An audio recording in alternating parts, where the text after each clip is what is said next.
What would be the top one or two things or advice that you would give anybody who is buying their first rental property or looking to self-manage a rental property that they should be aware of that you would do differently? I would never become friendly with my tenants. It's a very bad strategy. Can you talk to us and explain a little bit more about your business? Like, what do you guys do today? How is it structured? Who do you help out with? An overview of the business that you've built now. Hello and welcome back to another episode of the Peak Profits podcast.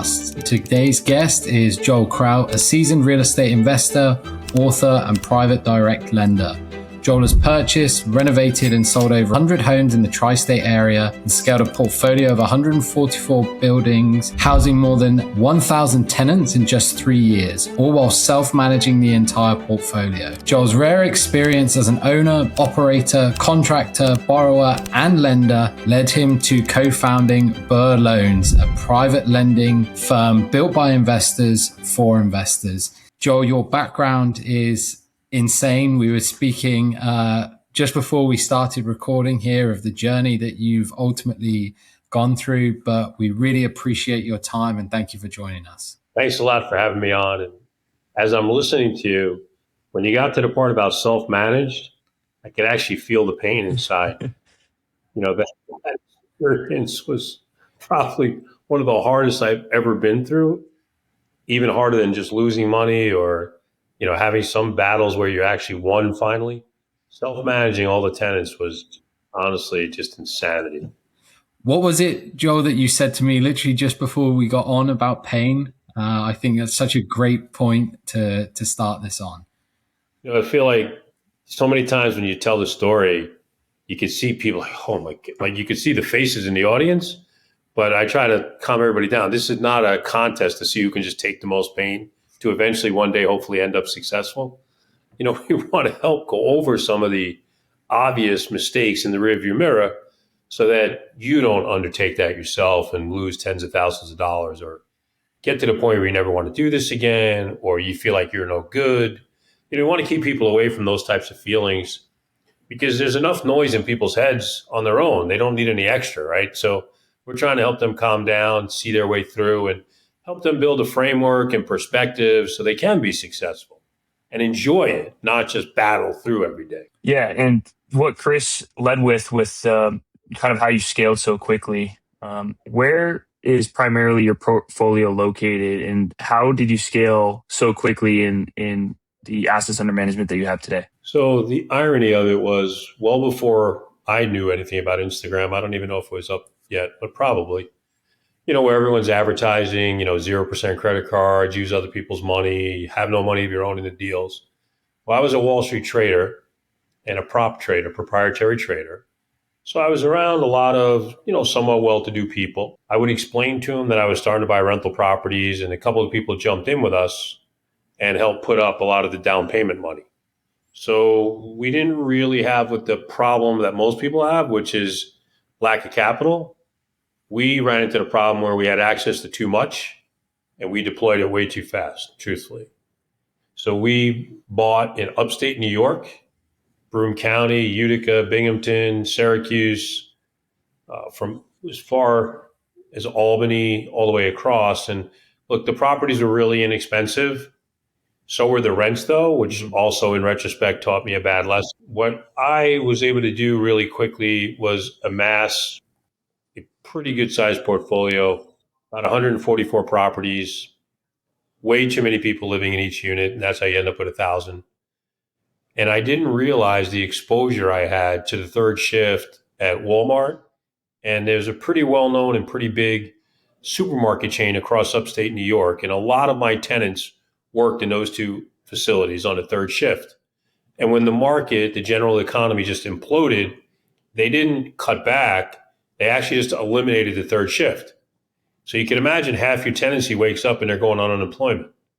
Well, the bad part was that's bad enough, but at the same time, people unsure, and anytime someone's unsure, they're protecting themselves first, right? So you're getting phone calls, you're trying to follow up on rents, like, look, I'm not going to be able to pay you. You can imagine like going through the progression over 6 weeks and hearing that 500 times. Like, it's just shaking your head, holding your head, just like, it's insanity, but nobody was going to give up their unemployment checks for me, the landlord. They wanted to make sure they could eat, do whatever they needed to do, which, look, part of me kind of gets, but that wasn't the arrangement we agreed to and signed up for, because I wasn't able to take the roof off of your head. So, I had to keep doing what I had to do by law. And, theoretically, you're supposed to do what you're supposed to do. So that was a very traumatic 6-8 week period for me. My wife and I didn't really talk for a couple of weeks, to be honest, at the time. And that was a very difficult learning lesson. Not doing enough due diligence to understand where my tenants were coming from. No excuse. I mean, obviously, today's systems are much more sophisticated at a low cost, so there's no reason not to use them. And back then, I didn't do enough legwork really seeing what was going on and managing my own book of tenants. Not to be in a bad way with them, but to understand where they're coming from and what their setups are, so how that might affect me. I didn't do a good job of that, and I got crushed with it. And what years were that leading up to the purchasing, and then the years that 6 to 8 week period that was kind of a downfall moment? I was on fire from the back end of 2003, I'd say, to about 2007, basically just buying anything that could move. I mean, we had crews to fix things. Once in a while, we bought a property that was already stabilized, but not too often. We were buying things that needed some love. We did it quick. We took the shortcuts. That's true. I'm being honest. We were not the most sophisticated landlord, and we learned a lot of hard lessons from that. We accepted cash from tenants back then, and if I was short on renovation money, that cash immediately went into renovation, which left us short in different ways. We were over leveraged from the mortgages. The mortgages back then afforded me the opportunity, between 10% down or 0% down, or even getting cash at the table as the buyer. Some of the programs with Wachovia Bank would allow for up to 123% of the purchase price in some scenarios. Yeah, but it was legal. I know, that's insane, which is what led to 2008 shortly thereafter, right? It definitely helped add fuel. I know what I did on a small scale, so I can only imagine people who were sophisticated then and really saw the opportunity. They must have just went hog wild, honestly. But look, money was easy to get. Properties were everywhere. There was a zillion tired landlords in upstate New York. It was very easy to connect, explain what you wanted to do, and take over their properties and buy them out quickly. So we did that. And I learned a harsh lesson of being over leveraged. So for anyone listening, 0% credit cards are great in value add only scenarios.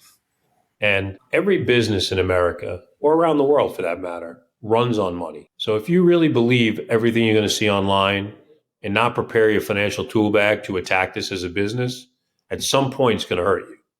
So you really want to take care of that and put the proper underpinnings in place. Look, we all start somewhere. We all start without a lot. So it's easy to say that. Somebody, for you, it's not easy. We're managing multiple properties, multiple projects. We move money around all the time. We're human beings, right? We don't sit with $5 million in an account just waiting to cover something for $2,000. It's not that simple life, right? Our furnaces still blow up like yours. My guy goes to Home Depot for 3 hours. I can't find him. He still throws a beer can on the neighbor's lawn, and I got to pay a fine for $65 when the neighbor just can't take it anymore. So we're just trying to manage that better than we used to. Now, fortunately, over time, you build relationship capital with people, which, again, you guys in your businesses have experienced. I can't stress enough to other people out there. It's not really about the real estate. It's about the relationships you build, and that will help set you free. That's going to change everything for you. You need to work on that every day. And it doesn't cost you anything other than being consistent, being honest, transparent, showing up all the time. Really simple things, honestly. They don't cost you anything extra. We're not talking about fancy software, but myself meeting you, both of you, being an open book, answering questions direct, those things all start to go into building credibility with people. And then eventually one day we all do business together, right? But just coming to somebody cold out of the blue, it's not really fair to expect the other person to react the way you want. And enough people don't really understand that. They don't put enough time and effort into that. Yeah, it's a great point there, Joel. Most people outsource the kind of management aspect of real estate. You obviously self-managed everything, and by the sound of things, you self-managed everything, regardless of how small or how large the problems or the pain ultimately became. If you were to look in that rearview mirror now, like what would be the top one or two things or advice that you would give anybody who is buying their first rental property or looking to self-manage a rental property that they should be aware of that you would do differently this time around if you were to go into self-managing any of those properties? Other than being a good person, I would never become friendly with my tenants in the sense of like actually being friends. It's a very bad strategy. As soon as you don't do exactly what somebody else wants, you're an evil, bad person. So there's no upside in it for you. I would be looking into professional property management. I'd be looking and making sure I'm doing proper background searches that I'm legally allowed to do. I would have all the paperwork, applications and whatnot. Use the search databases that you're allowed to use, making sure for tenants' backgrounds. I mean, we didn't do a lot of that, honestly. We did not. We did a poor job of that. So in retrospect, that would be one thing I'd be hyper focused on. Our property management office, we had a few employees. They did great. We paid them every Friday. Except we didn't make much extra, right? They were sucking up a lot of those dollars. And, quite frankly, we didn't have a good enough way to track it all. Now with some of the different software programs that are out there and packages that are easy to use, from remote captured all the way through, remote scanners and whatnot. I mean, it's just a better place to be. Technology has really improved that game a lot. And you got to be taking advantage of that if you're a landlord today. I mean, you own one or two family properties and you want to self-manage it, I get it. But if you want to start to build a business that have 8, 10, 12 properties, you're going to have 20 doors, 30, 40 doors. I mean, you need software platforms and you need a professional property manager, else you're going to be out to dinner with your significant other, and that phone's not really going to stop ringing directly, and your significant other's not going to be happy. And they have a right not to be happy at that, right? I remember sitting with my wife one time on a Saturday night. It's about 10:15. We're out to dinner late, and the phone's going. She looked at me and she said, "Listen, if you pick that up, you're not coming to the bedroom tonight," right? She said, "I had enough. All week, this nonsense goes on." And she kind of laid it out there, but she was just being honest. That was her reaction. And I tell people all the time, young people in particular, young in the game, I mean, not necessarily chronological age, but how long you've been in this business. The natural inclination for all of us is to go and start where the absolute dollar cost is the lowest. But I'm telling you, I've been at this for 29, almost 30 years now. I do not know any landlords that own over 100 doors in D hardcore rental neighborhoods that are happy anywhere. They're working really hard to capture any extra dollars.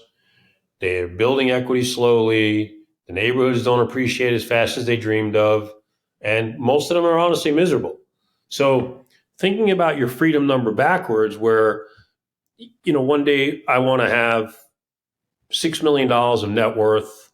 The buildings in these areas right now are worth 320,000. How will that divide out over 10-year growth? How many do I really need to own? And maybe you figured out now that you really only need to own 15 good doors, not 100 bad ones, to get to where you want to be down the road. And I think if people spend more time figuring that out and not being overwhelmed by all this unbelievable stuff on the internet, they're going to do themselves a much better service and be much happier and, most importantly, more successful. Yeah, I think you make a great point because that, like 2003 to 2007, you had a ton of success, but it led to what we now know as that financial crisis. Now, 20 years later, there's a ton of technology advancements to make management easier, better, more efficient, optimized for more doors. But when that happened to you, you really transitioned from more of an investor to a lender.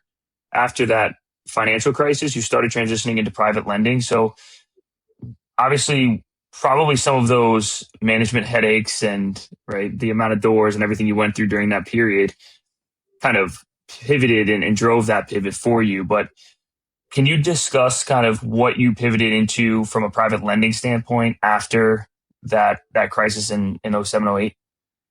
Absolutely. I learned a lot about private lending on one of my own jobs in Hunter Mountain, New York.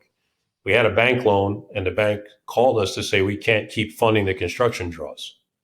And that was, the proverbial oh shit moment, right?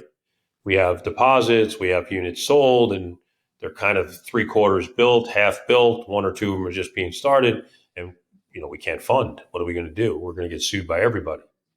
One of our partners, ironically, was an ex-girlfriend. Blah blah blah. We meet a gentleman who is a private lender, and he basically lent us like the last $700,000 to complete some of the construction. I think of 4 or 5 units, might have been 5 units.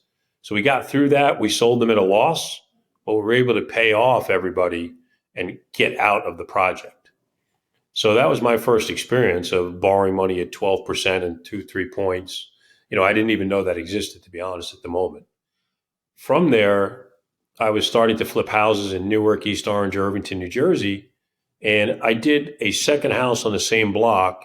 And somebody came across the street to ask me, hey, like you're the only guy around here doing 2 houses at once. Where are you getting the money from? Because it wasn't that common a business at that time. We're talking about, early 2000s. This is not like today where there's HD TV with 50 channels of flip everything, right?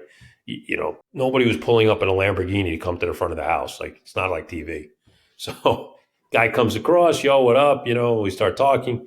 And he asked me if I could help him get some money to work on one of his projects. So we actually lent money at 14 and 4, 14% interest and 4 points. Now think about that. I know your eyebrows just went up, but this is a time in our lives when you can go to a sheriff's sale auction and only 7 or 8 people like me showed up, not 150. The markets were much infinitely less competitive and efficient. So you could afford to pay 14 and 4. I think it's actually tougher now at 9 and 1 or 10 and 2, whatever the numbers work out to, because of the competition and the margins are so thin. Back then, you had a lot of room. No one really knew what it should be. But now, it takes 2 seconds on the internet, YouTube, university, and just Googling it, and you can be an expert in 12 minutes. That didn't exist then. I learned by losing money all the time. Every time I made a mistake, had the wrong material, somebody ripped me off on the materials. That's how I kept learning. Right now, I send people all the time, look, you need to do a Home Depot tour. Go spend 2 hours in the kitchen and bath section, get the old pro in there to show you all the materials that go in to building a standard 10 by 12 kitchen in America, the 5 by 8 bathroom. You need to know what all those materials look like, what they are, what they're called, different variations of what they cost should be. So you're not getting hammered by a contract or even buying all your own materials. So no one steals from you or charges you extra for them. So we're trying to help people understand that better. My experiences of having things fall apart also have helped teach me how people try to beat the system, right? So I'm a lot more aware as the lender of kind of what's going on when you see funky things. And that in our industry right now just came to light in Baltimore City, Maryland, had a large scale scandal, and people, companies not necessarily like ours, but bigger, lost, $100 million. It's real money. Right, exactly. So our industry has tightened up a little bit in due diligence. We talk about it less and do more of it. And we're paying attention a little closer. So, as the borrower, it doesn't matter for you if you're doing the right thing. But there's a lot of people that want to take shortcuts, and I don't know if circumvent's the right word, but, beat the system up a little bit to their advantage. And I'm not saying we cannot be beat. We can. Entrepreneurs are always going to outsmart whatever system's out there, right? They're going to analyze it quick, figure out where the weaknesses are, and react quickly to seize profits. That's the nature of an entrepreneur. I get it. What we're trying to do is minimize that exposure and obviously slow down a little bit while going fast to make sure things make sense. Now almost all of us are scanning bank statements to make sure the bank statements aren't falsified. We're using some easy to use, low cost software to help us do those types of things. And it's helping cut it down a little bit, but it'll never be perfect. When there's a profit incentive, people are going to do almost what's ever necessary. And you have to sort of work that way and understand that. I'm a realist. Look, I'm doing this. I'm standing here, luckily, for almost 30 years. You have to be a realist. You can't think just because you set rules that that's going to be the automatic and that's always going to work. That's a fool's theory. So working with people, building relationships, having tons of repeat borrowers. We have one gentleman who's actually closed 33 straight months every month. Wow. Right. He's a machine. But we jointly, his side and our side, got together, understood what he needed, provided him that, and consistency has really worked well for him. He does very simple things over and over and over. If he went to a real estate seminar and he was in front speaking, everyone would be miserably bored because he's going to describe doing the same thing 30 times in a row. And everybody wants to like watch and go to this master class and then go to this one and this boot camp. He just does the same thing over and over and over again. He's really good at it. He can fix something with a light cosmetic and get it back rented in 45 days. So he's cutting down his expenses dramatically. People need to believe in that kind of consistency in everything they do in their life, right? Not just flipping houses, but any way they approach work, the way they set their day up, the way they set their week up, the way they plan for the year, what their biggest goals are, right? Sometimes when I'm speaking, you guys do it too. You're in front of a group and you need a quick hook, right? Or else you're going to lose people. I mean, look, there's always 4 people that fall asleep, right, in the crowd. You can't let that, deter you. If I was a naked hot supermodel, those 4 people still falling asleep. So once you get through that, you're okay. But, you're trying to get engaged with the audience quick. So there's a reason for them to listen and you be able to interact with them and get good questions. And I like to always ask people, look, you spent some money to be here. Maybe it was $90, maybe it was $20, maybe it was $999 for the weekend, whatever it was, but you committed something to be here. You spend time on a Saturday or a Thursday night or whatever it is. You could be doing anything, but you chose to do this. So why? What is your biggest financial goal in the next 12 months? And you can look in the audience. You can see people sometimes struggling to figure out what that is in 2 sentences. Like if I spent $100 to go somewhere or $1,000, and it was about general financial literacy, investment, long-term generational wealth, all the good buzzwords you hear, and you couldn't tell me what your major financial goal was for the next 12 months, like that's inconsistent to me. Mm-hmm. You should write that down immediately. And you can see people, half the audience is buying in, they're pretty on it. You can see them like look down at the paper quick and they're starting to write some things. I don't want them to overthink it, but they should be thinking about that and have a plan. Or else I can't help you get to wherever you want to get to if we don't have a plan. Like we don't have a goal, I don't know where you want to go. Mm-hmm. But if you're sitting there, you got to be thinking about that as well. Because you don't want to be my age, doing the McDonald's job, right? Where you have no choice, but you got to work 10 hours a day and you never make enough money and you're always dissatisfied. Like, did you go to sleep dreaming of that? I don't think so.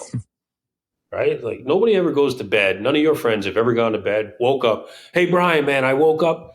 I had this amazing dream. I was a C- student. I made $22,000 a year. I can never pay my bills. Man, I love it.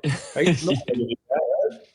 They're like, dude, I was on the South of France. I was chilling in the Monte Carlo casino, the banging Range Rover they pulled up from the valet. The chick was hot or whatever, right? Those are the dreams. Yeah. But how are we going to, you can get there, but you got to plan. Mm-hmm. Boring. You got to have a budget. You got to spend less than you make.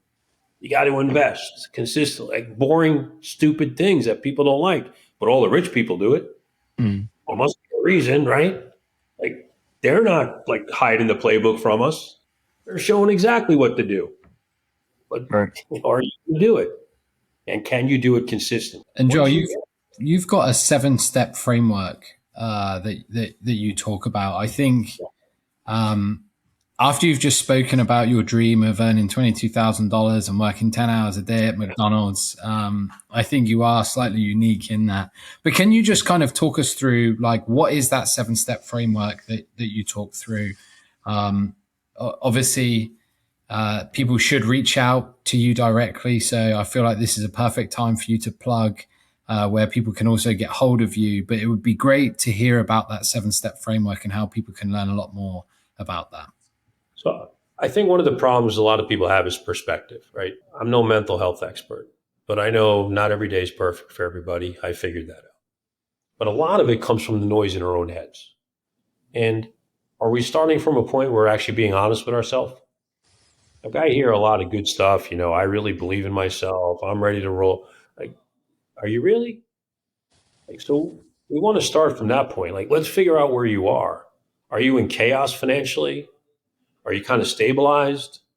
Are you at the point of you can make investment? You can't be all three at the same time. So where are we? Because we need to get through those stages to help you get to where you want to be. For one woman in the greater Tampa, St. Pete area in Florida, it was just about paying off her credit card debt. She was a single mom. I was speaking. I went over the Dave Ramsey, snowball type of thing that a lot of people have heard about, but not everybody. And for her, that was a new concept. And she actually went home and applied it for 6, 8 months. And she called me up about a year later. She was crying on the phone. I'm like, oh my God, I don't know who you are. And you're crying. You're a woman. It's like, oh my God, what did I do? Right.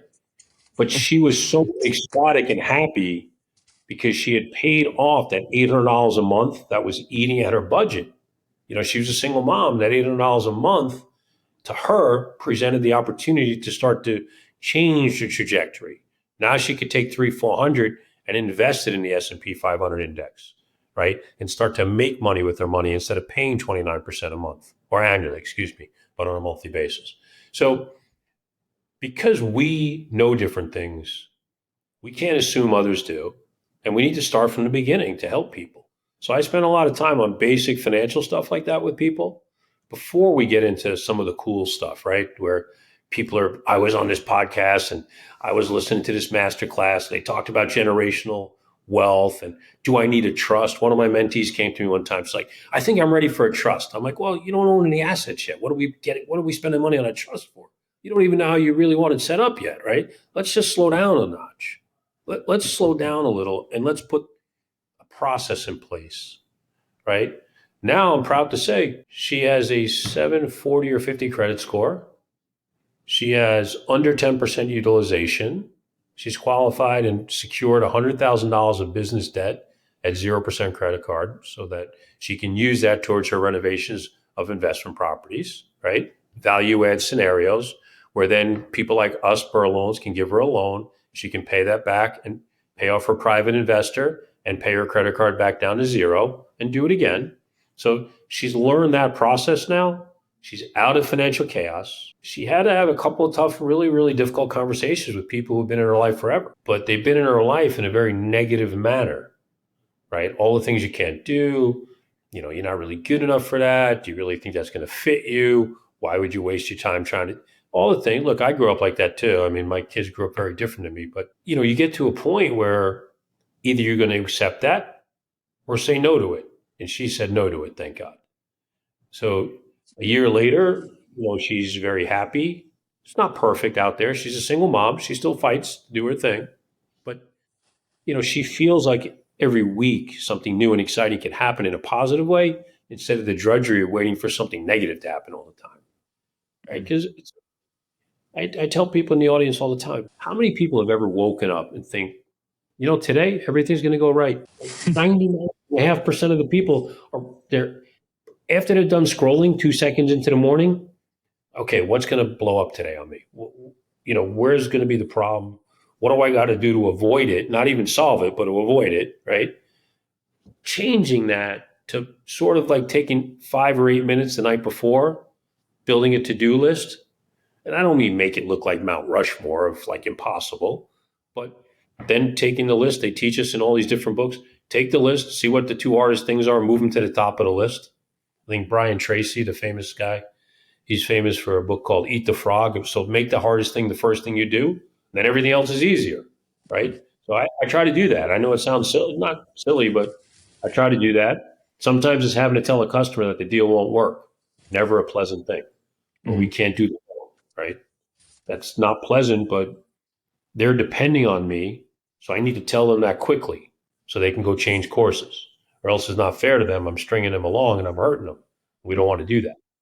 That's not to say everything goes perfect. Don't get me wrong. But in those situations, being able to relay that quickly is very important. Right. It sounds like you do a lot of traveling, a lot of speaking engagements, which is great. Can you talk to us and explain a little bit more about your business, like Burr Loans? Like, what do you guys do today? How is it structured? Who do you help out with? Just an overview of the business that you've built now. So we're lending to investors only, Okay. all across the country. We can lend in 46, 47 states, but let's say elegantly, And I don't know, we lend in probably 25 or 6 states pretty frequently. We've closed in 34 in the last 12 months, but one loan in New Mexico doesn't really count to me. It's one loan.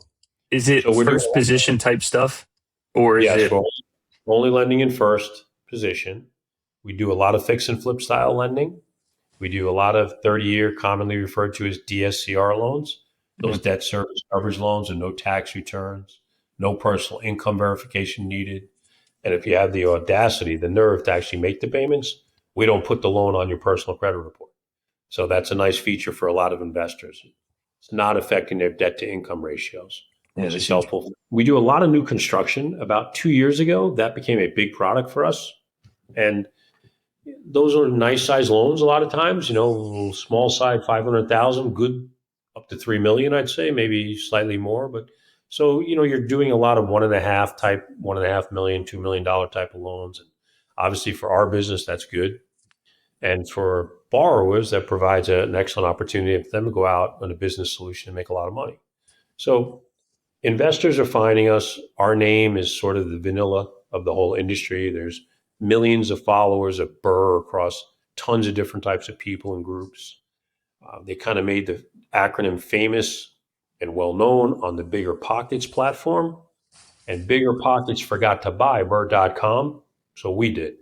Wow. That's actually what happened. One of your best investments to date, I'm sure.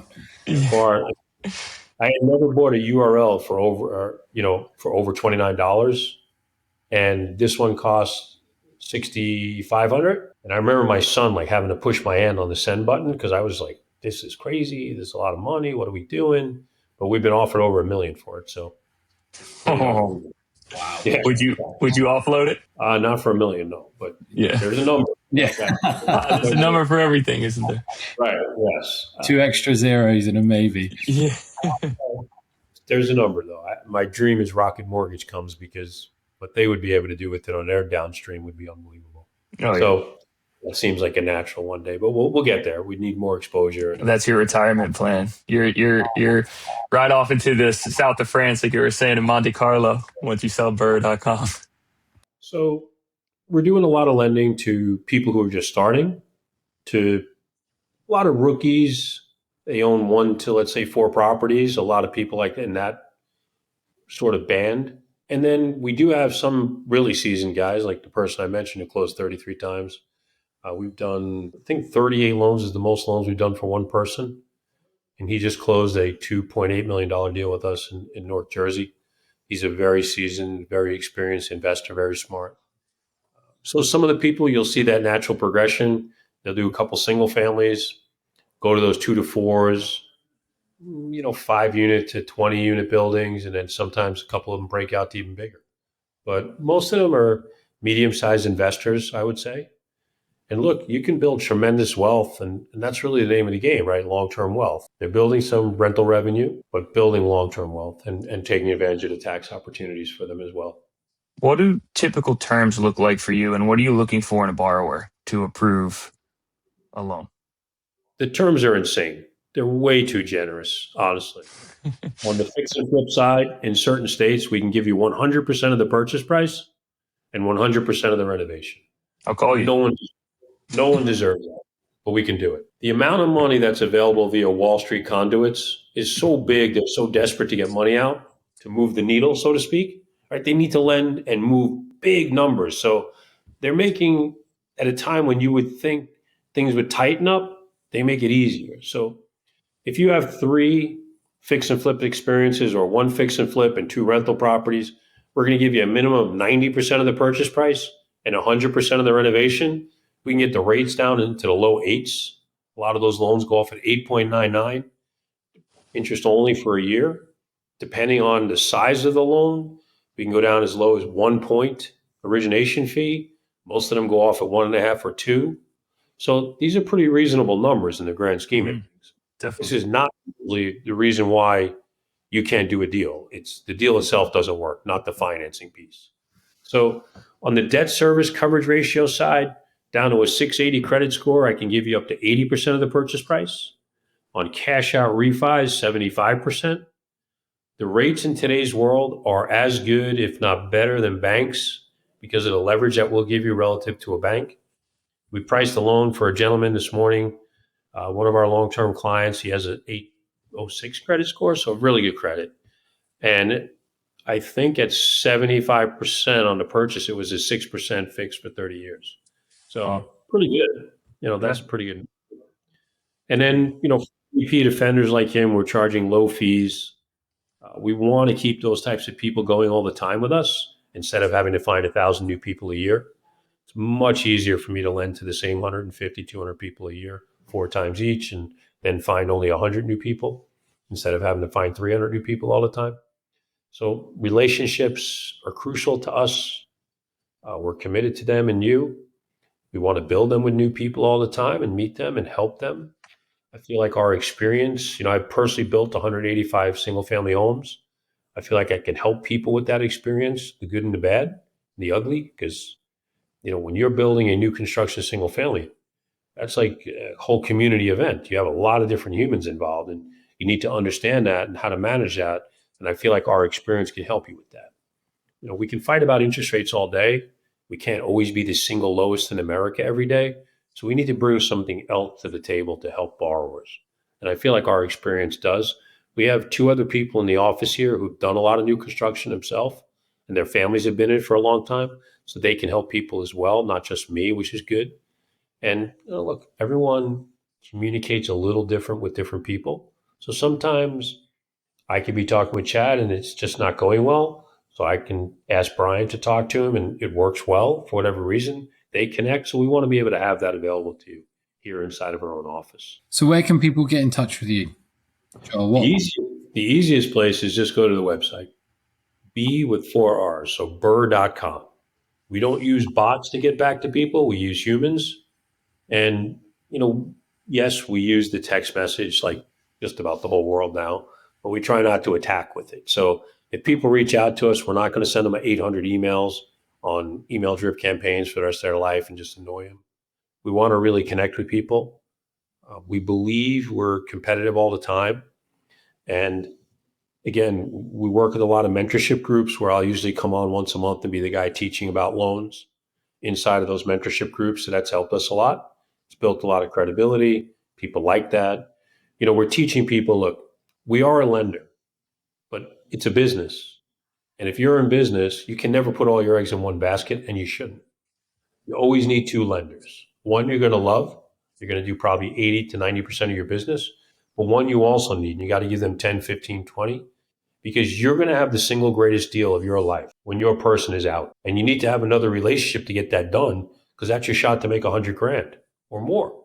Mm-hmm. But if you don't have that secondary relationship, how can you expect to pick up the phone and say, hey, I need an emergency. I got to close in 5 days or I'm going to blow the opportunity to make $125,000. But if the processes have already seen your name once and we tell them to prioritize it, they will. You send them a gift card, send them a Starbucks card or a Dunkin' Donuts card or something, right? Hey, thanks for the extra help, right? It's a 2-way street. People got to learn to think that way.